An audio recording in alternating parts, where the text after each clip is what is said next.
the basic neoclassical model of labor supply.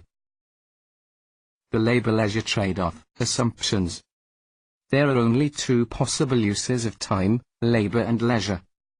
Each individual selects the combination of hours of work and leisure that maximizes his or her level of satisfaction, utility, opportunity costs. For individuals who are working, the opportunity cost of an additional hour of leisure time is the wage rate. Individuals choose not to work if the value of leisure time exceeds the market wage. Change in the wage rate. Change in the wage generates a substitution effect, and an income effect. Substitution effect. The opportunity cost of leisure time rises as the wage rate increases. As leisure time becomes more costly, individuals consume less leisure time and spend more time at work. This is the substitution effect resulting from a higher wage. Income effect. As the wage rate rises, an individual's real income rises. This leads to an increase in the consumption of all normal goods. If leisure is a normal good, the higher wage rate will induce the individual to consume a larger quantity of leisure time, and reduce hours of work. This is the income effect resulting from a wage increase. Net effect. If leisure is a normal good, an increase in the wage rate will cause the quantity of labor supply to increase if the substitution effect is larger than the income effect, and decrease if the income effect is larger than the substitution effect. Backward bending labor supply curve. Indifference curves. An indifference curve is a graph of alternative combinations of goods that provide a given level of satisfaction, utility function. It is assumed that the individual's utility level is a function of two goods, real income, Y, and leisure time, L. In mathematical terms, this utility function may be expressed as U equals UY, L. Indifference curve. U equals UO. Indifference curve, contoured. An indifference curve is downward sloping since an individual is willing to give up some income to receive additional leisure, or vice versa. Indifference curves, contoured. A point that lies above an indifference curve provides a higher level of utility than a point on the curve. Indifference curves, contoured. An indifference curve passes through each point in the diagram. U greater than UO. Constrained maximization. Individuals attempt to attain the highest possible level of utility. The choice among alternative levels of Y and L, however, is restricted due to two constraints: a time constraint, and a goods constraint. Time constraint. The time constraint is given by H plus L equals T, where H equals hours of work, L equals hours of leisure, T equals total time available. Goods constraint. The goods constraint is given by WH equals by where W equals wage rate, H equals hours of work, P equals price index for real income, Y equals real income. Budget constraint. Thus, the following two equations must be satisfied. 1. H plus L equals T. 2. Pi equals WH. Rewriting equation 1 as H equals TL, and substituting this into equation 2 results in Pi equals weight WL. Full income constraint. With a little algebraic manipulation, this becomes weight equals Pi plus WL, 3. This equation is called a full income constraint. Full income equals an individual's maximum earnings potential, equals weight in this case. Full income equals the total explicit cost of goods and services, Pi, plus the total implicit cost of leisure time, WL. Budget constraint. An alternative form of equation 3 is given by Y equals W slash PL plus W slash PT, 3. This equation describes the relationship that exists between hours of leisure and real income.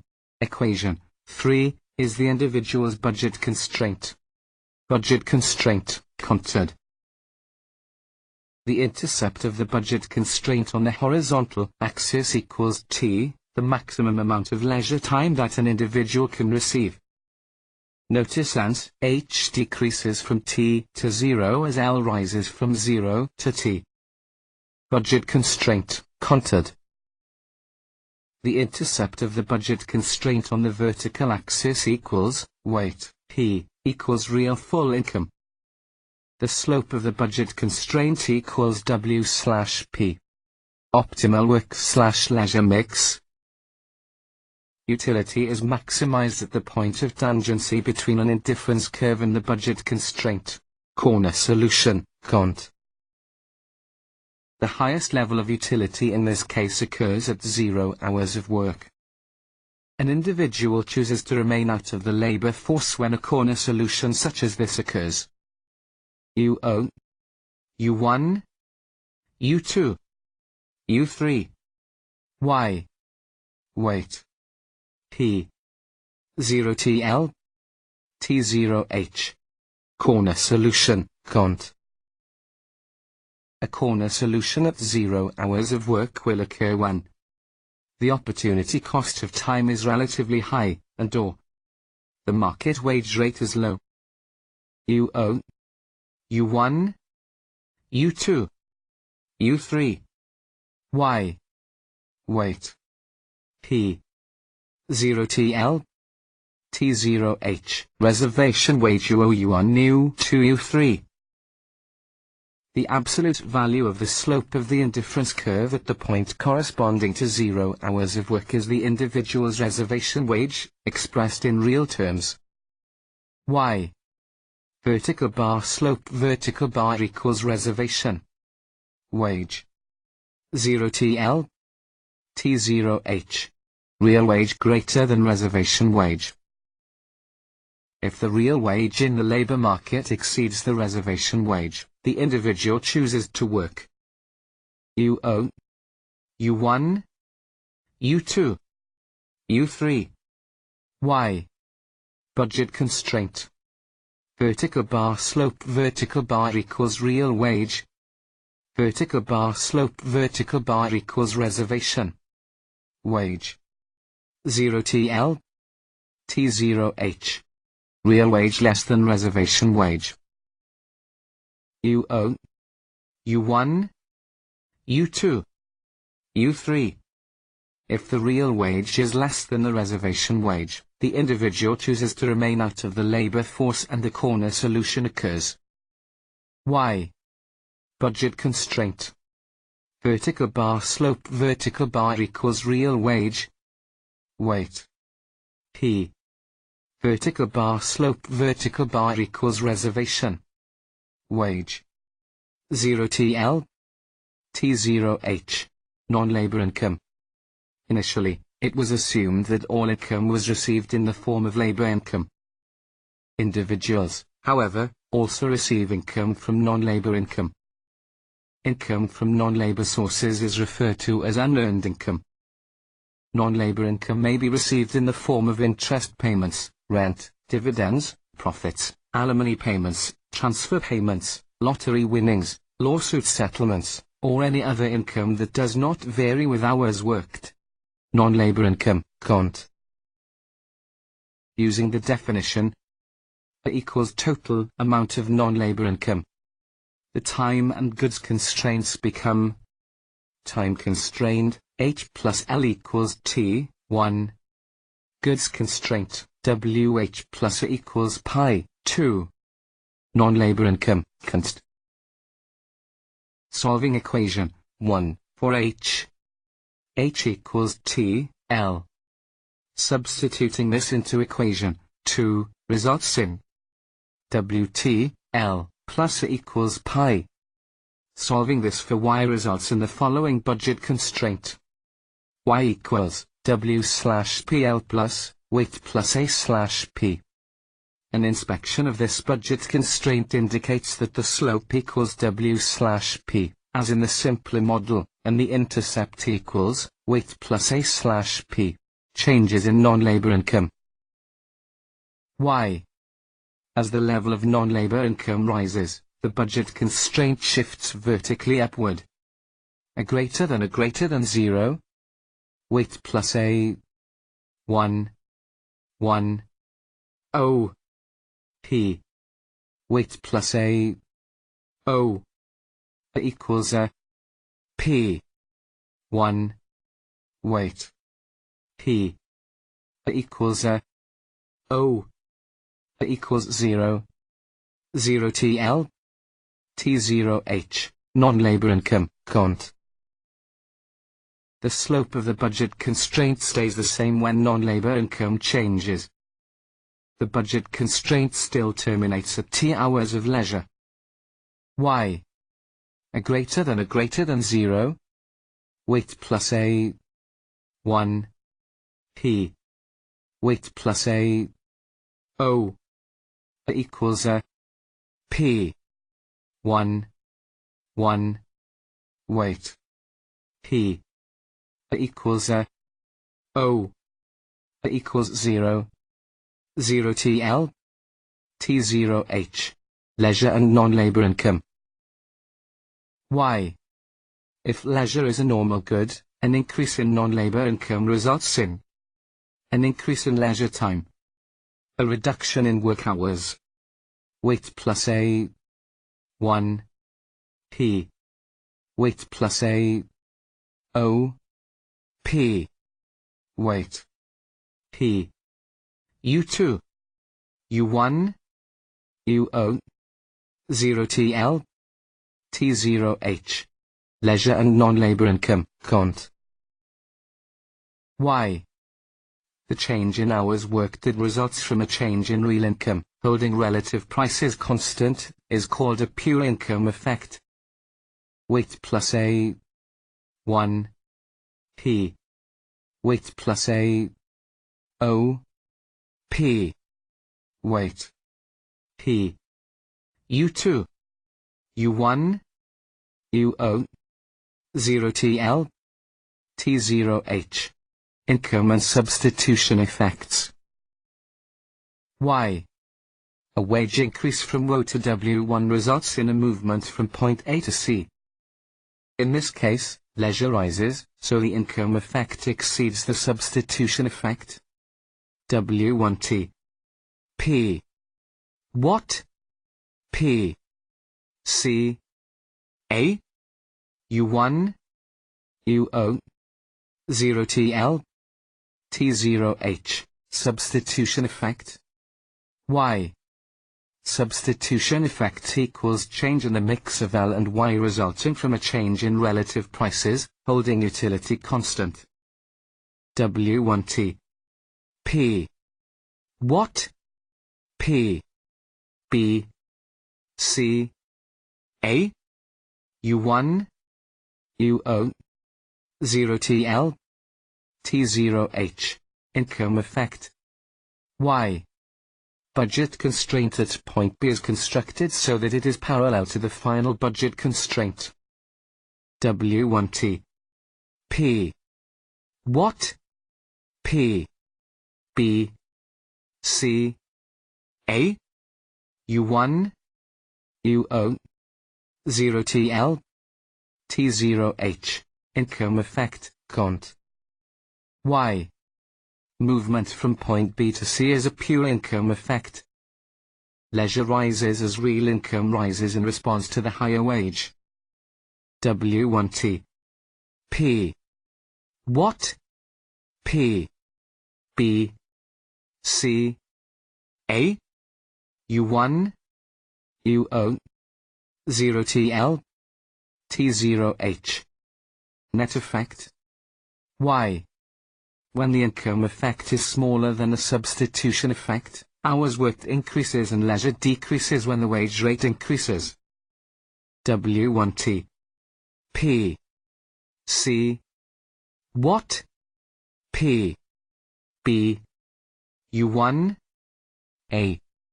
UO. 0 TL. T0H. Net effect, cont. Y. When the wage changes, individual substitution and income effects are not observed.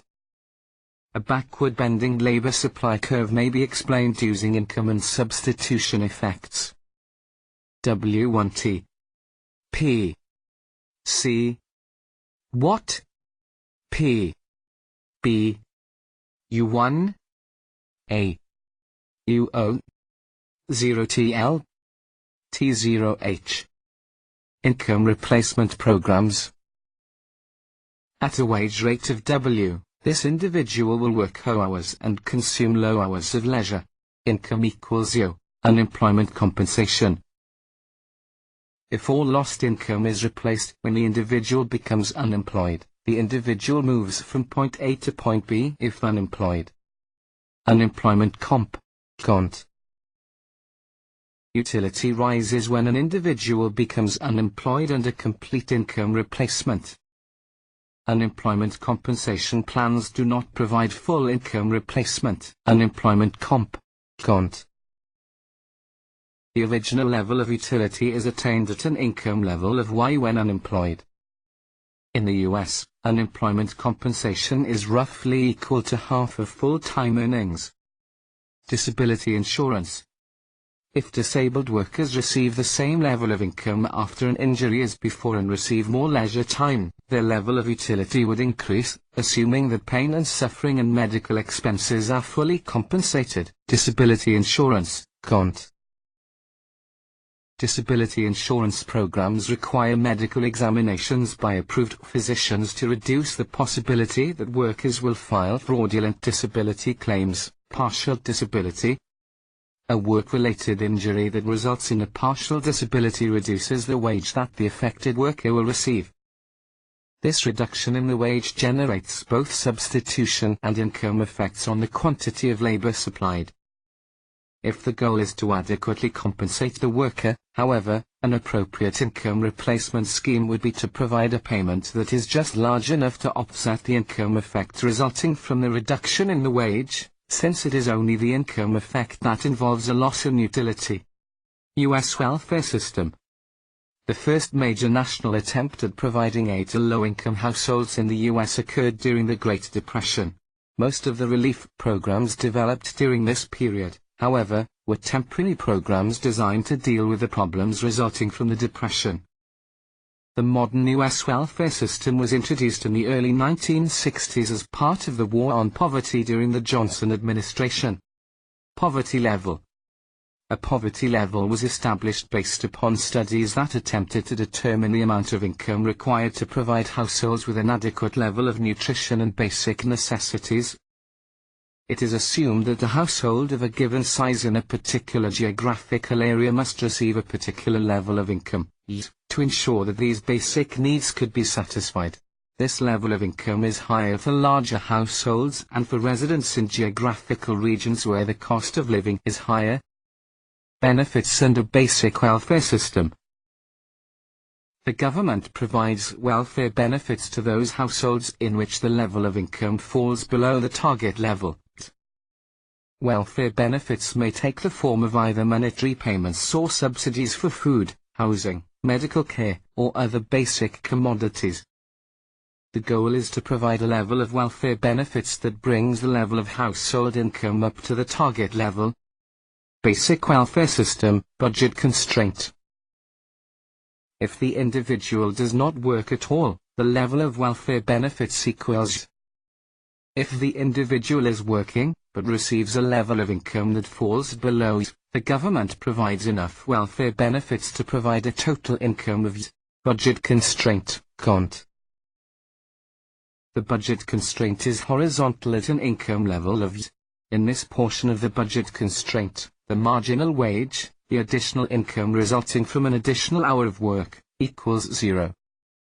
If a welfare recipient works an additional hour and receives a wage of $6, welfare benefits are reduced by $6, leaving total income unchanged. Welfare and labor supply. An individual who, in the absence of a welfare system, has a level of income that lies below the target level of income would always prefer to leave the labor force when such a welfare system is available, since the level of income and leisure both increase in this case. Welfare and labor supply, Kant. Some individuals who, in the absence of this welfare system, would have received a level of income that exceeds, would also choose to leave the labor force. Welfare and labor supply, Kant. Note that the substitution effect of lowering the marginal wage to zero reduces the quantity of labor supply, as does the income effect resulting from the provision of welfare benefits. Revised Welfare System, 1967 to 1981. To reduce the labor supply disincentive effects resulting from this type of welfare system, this system was replaced in 1967 with a welfare system in which individuals were able to keep a small amount of monthly earned income without giving up any welfare benefits. Beyond this point, welfare benefits were reduced by $2 for every $3 earned, as compared to a $1 reduction for every $1 earned under the earlier system. Welfare Revision, 1981. During the Reagan administration, the welfare system was restored to a form that was essentially equivalent to that of the early 1960s. The reason for the change was a desire to reduce welfare benefits for higher-income welfare recipients while preserving benefits for the truly needy. With the restoration of a system that provides a marginal wage of zero, the number of working poor declined and a larger share of welfare recipients remained out of the labor force. Workfare. Beginning in 1997, a workfare system has been adopted. Welfare recipients are required to work a minimum number of hours to qualify for welfare benefits. Welfare benefits are zero unless welfare recipients work the required minimum number of hours or are engaged in approved job training or educational programs. Individuals are restricted to receiving welfare benefits for a maximum of 5 years under this system. Workfare budget constraint. Individuals receive no benefits if they work fewer than the minimum number of hours. In this example, if they work or more hours, they receive the same level of benefits as under the earlier system. Workfare and labor supply. It is expected that welfare recipients would choose to work more hours. If they work more than this, the marginal wage is zero, until they work enough hours so that all benefits are eliminated. Earned Income Tax Credit. The Earned Income Tax Credit provides additional income to low-income households with a smaller labor supply disincentive effect than the current welfare system. Under this system, a tax credit is provided that rises with income up to a point and then gradually declines.